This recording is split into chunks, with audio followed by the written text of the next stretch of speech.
Donc le groupe MoDem interviendra une fois pour les 4 rapports, de la 5 à la 8, parce que si on veut finir ce soir, il faut faire des efforts.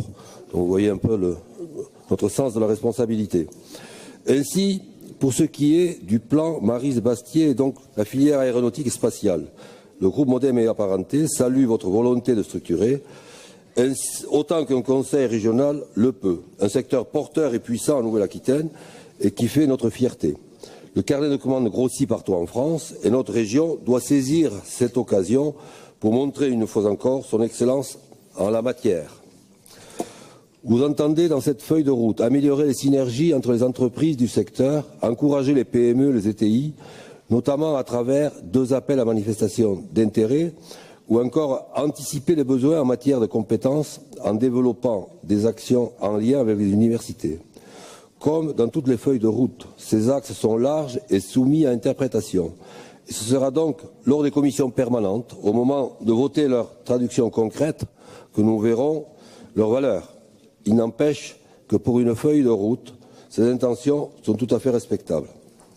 Dernier élément à saluer, vous établissez une grille d'indicateurs afin de suivre le déroulé des 4 chantiers.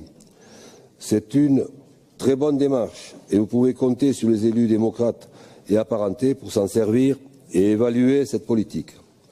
Cependant, il manque une dimension, à mes yeux, sociale, à propos de laquelle je me contenterai de vous renvoyer vers l'avis du Césaire concernant le plan Marise-Bastier qui aborde très bien le sujet. Je ne vais pas paraphraser.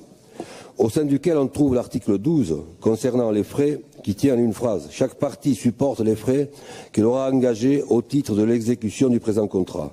Autant dire qu'une fois qu'on a dit ça, on n'a pas dit grand-chose. Cette remarque est générale. Nous votons là des délibérations quasiment exemptes de chiffres. Et c'est un problème puisque nous débattons ainsi majoritairement de posture. La concrétisation de ces dossiers nous échappe. À travers le contrat partenariat avec la DGA, nous nous engageons à leur côté au développement de la compétitivité des entreprises de la région, à l'optimisation des compétences, à renforcer le pôle des PME et de la recherche. Et tout cela sans engagement financier. En l'état, il est encore bien difficile de trouver à débattre.